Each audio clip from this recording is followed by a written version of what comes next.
saudara, apa kabar Anda hari ini? Semoga semuanya dalam keadaan yang sehat, semangat, dan juga baik ya. Saudara, diabetes merupakan penyakit kronik serius yang dapat menyebabkan komplikasi jangka panjang, seperti misalnya kerusakan ginjal, penyakit jantung, dan juga amputasi. Sehingga tentunya dibutuhkan perawatan secara komprehensif. Nah, selain itu, orang dengan diabetes juga harus memodifikasi gaya hidup dan juga manajemen diri. Peran perawatan yang komprehensif menjadi bagian terpenting dalam penanganan diabetes. Lalai terhadap hal ini, penanganan maupun pengobatannya nanti akan menjadi sulit. Nah, lantas seperti apa perawatan untuk penyakit diabetes dan bagaimana penata laksanaan orang dengan diabetes? Kita akan bahas lengkapnya selama 30 menit ke depan dengan saya Melisa Gandasari, tentunya hanya di Bincang Sehat.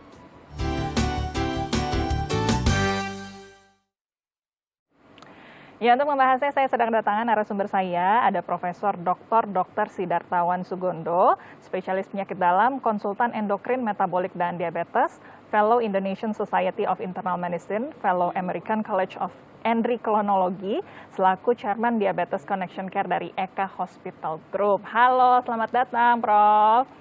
Apa kabarnya hari ini, Prof? Baik. Terima kasih sudah hadir di Bincang Sehat ya. Kita mau bicara mengenai penyakit diabetes. Ini penyakit yang banyak dialami oleh masyarakat begitu, dokter ya. Dulu kalau kita ketahui mengenai tata laksana diabetes, ini hanya untuk mengontrol kadar gula darah begitu ya, Prof ya. Bagaimana ini update terbaru tentang tata laksana dari diabetes sendiri, Prof? Oke, Mbak. Jadi begini, sebetulnya tata laksana itu dari waktu-waktu berubah. Karena makin banyak ditemukan strategi-strategi baru, obat-obat baru, dan kenyataannya bahwa banyak akibat-akibat diabetes itu tidak mencapai target.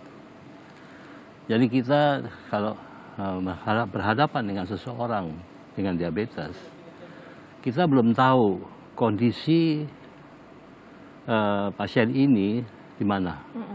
Karena ada yang datang cepat, ada yang datang lambat, atau ada yang malah terlambat. Sehingga setiap pasien berhadapan, kita harus cek dulu. Sebelum kita menentukan makanannya, obatnya, gaya hidupnya, kita harus cek dulu. Dan itu harus di-screen semuanya.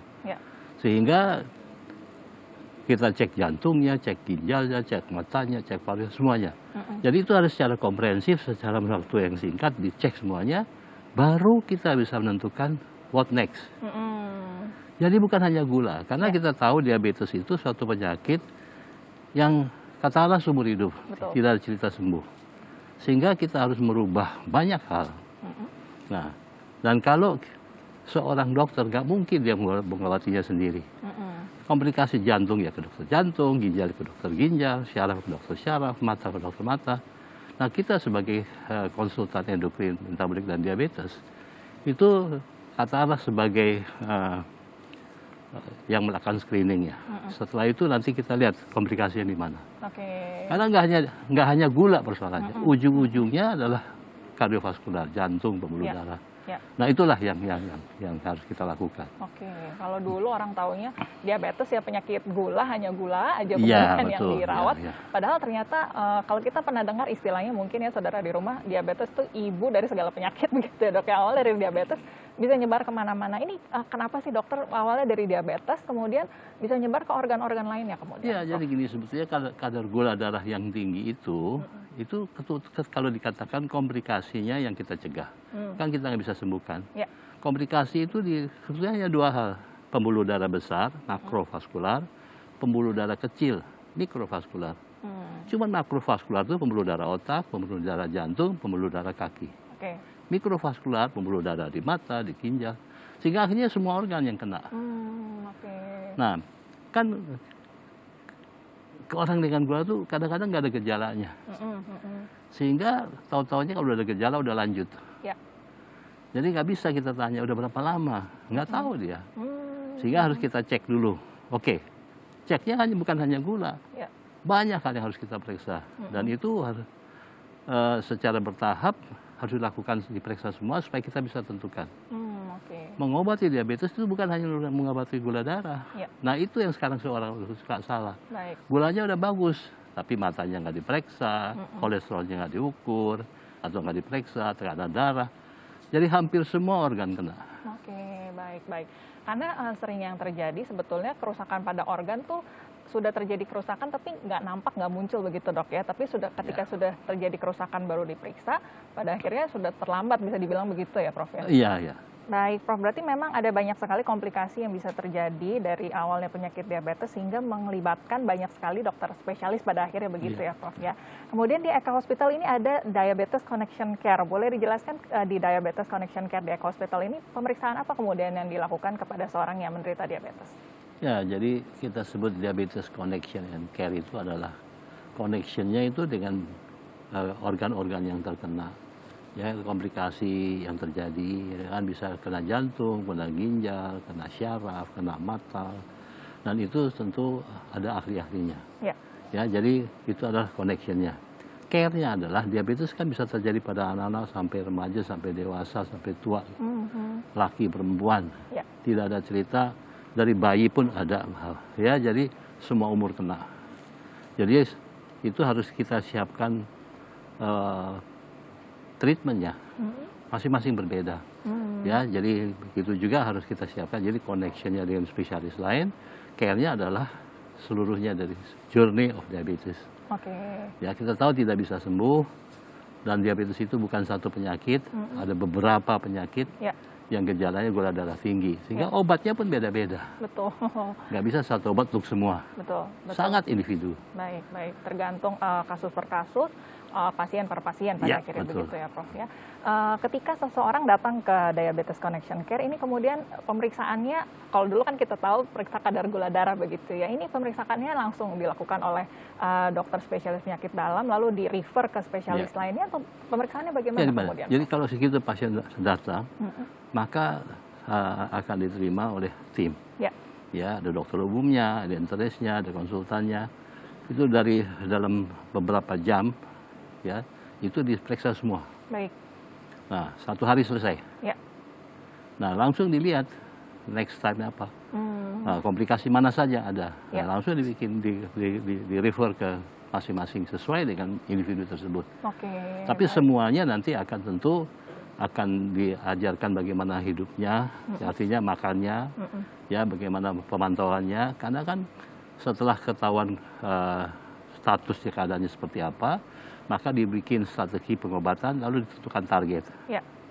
Targetnya bukan hanya gula, target gula darah, target kolesterol, target berat badan, target tekanan darah, dan selanjutnya. Nah, itu semua diikuti. Jadi ada timnya, jadi ada edukator diabetes khusus, ada dokter umum yang menangani juga, dan itu diterapkan secara tim. Baik. Karena tadi memang organ yang terlibat pada akhirnya banyak nih ya, karena bisa ada komplikasi di organ-organ lainnya, sehingga yang bekerja bukan hanya spesialis penyakit dalam, tapi ini satu tim kemudian yang bekerja begitu ya. Baik. Ini menarik dokter mengenai kita mau bahas mengenai pengaturan makan, aktivitas fisik, karena ini banyak sekali orang dengan penyakit diabetes kemudian mungkin sulit tadi ya mengatur makan seperti apa, mengatur gaya pola hidup. Nanti kita akan ngobrol ya Prof, tapi kita tahan sebentar, kita akan lanjutkan perbincangannya, jangan kemana-mana, tetap di Bincang Sehat.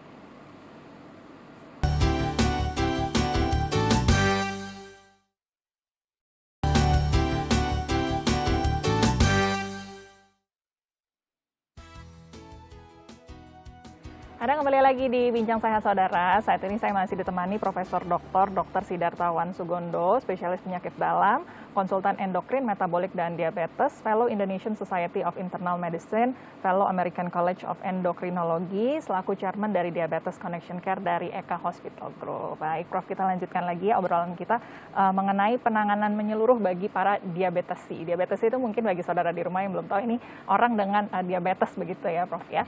Nah, tadi kita sudah bahas bagaimana penyakit diabetes ini bukan hanya masalah kadar gula darah, tapi bisa berkomplikasi ke organ lain, sehingga harus ada tim yang bekerja begitu ya. Tapi kita bahas mengenai modifikasi gaya hidup nih Prof. Ini yang mungkin masih sulit begitu harus dilakukan. Langkah-langkahnya biasanya apa kemudian yang dilakukan Prof? Jadi setiap kali kita mendapatkan seorang kondisi diabetesnya seperti apa, salah satu timnya adalah edukator diabetes. Ya. Nah, sebetulnya kalau kita lihat, kita harus menyesuaikan gaya hidup, merubah gaya hidup kalau yang kurang benar. Sebetulnya yang menarik, kita hanya mengatakan bagaimana mengatur makan, bagaimana melakukan aktivitas fisik. Sekarang ini dalam guidelines yang baru, itu dilakukan 24 hours behavior. Jadi yang dimaksud itu bukan hanya exercise, bukan hanya makan, tetapi juga tidur, setting, itu juga dipengaruhi. Jadi nanti akan berapa lama dia harus exercise, berapa lama tidur, dan juga duduk berapa. Jadi duduk setiap berapa jam harus berdiri atau apa.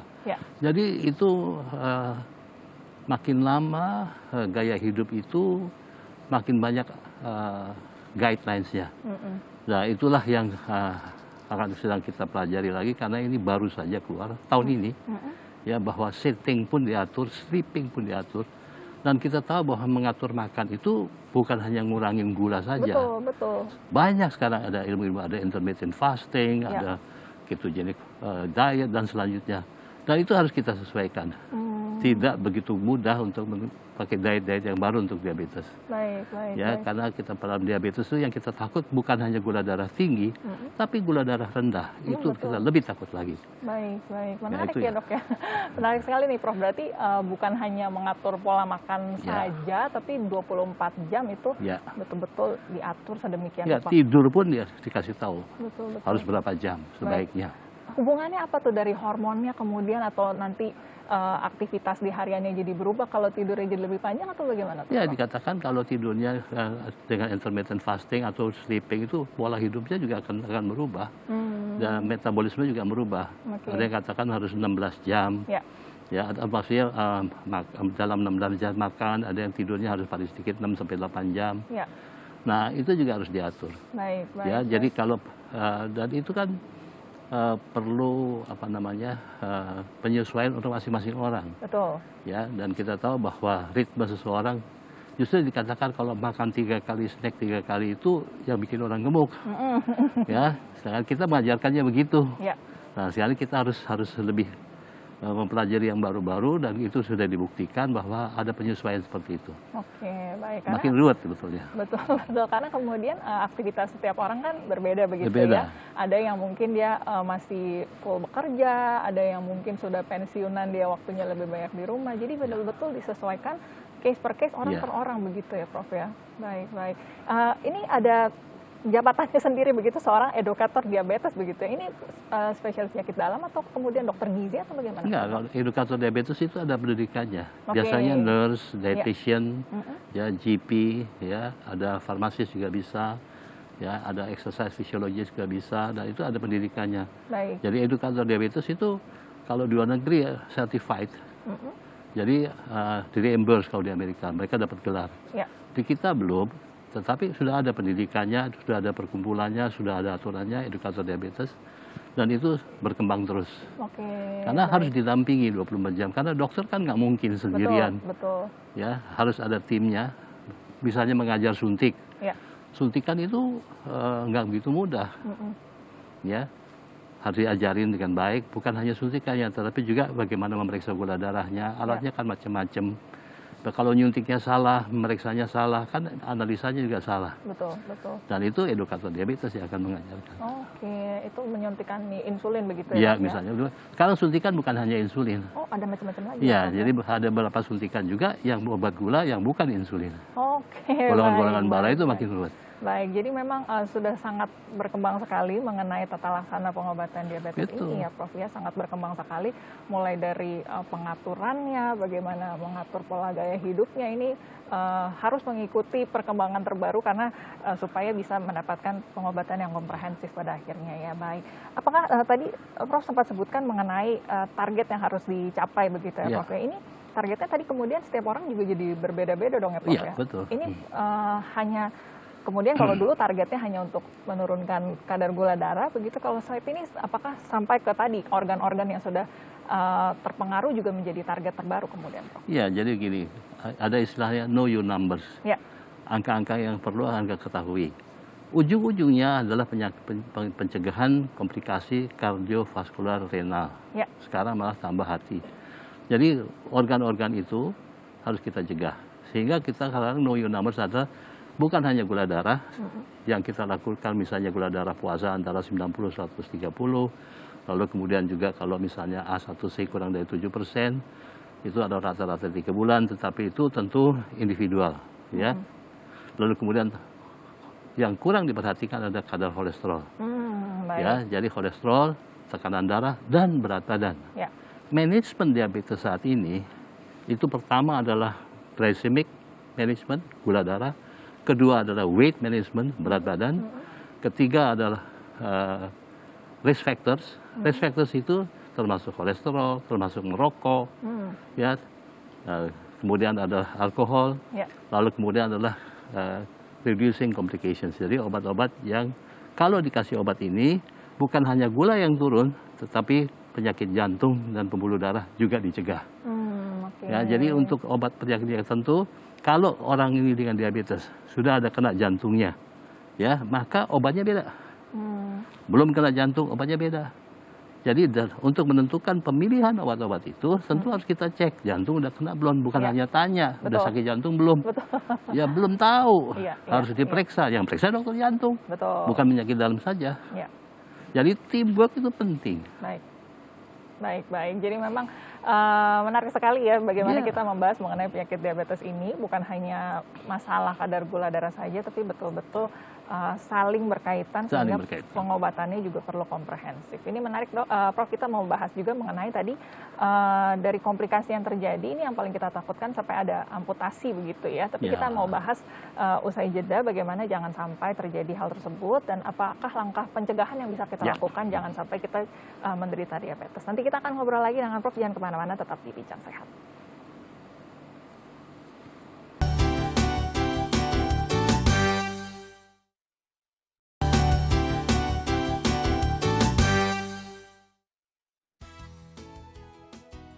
Anda kembali lagi saudara di Bincang Sehat. Kami masih melanjutkan obrolan kami mengenai layang unggulan Diabetes Eka Hospital, yaitu penanganan menyeluruh bagi para diabetesi. Baik, kita lanjut lagi ya Prof. Tadi kita ngobrol banyak nih seputar bagaimana penanganan yang harus komprehensif terhadap seorang diabetesi pada akhirnya.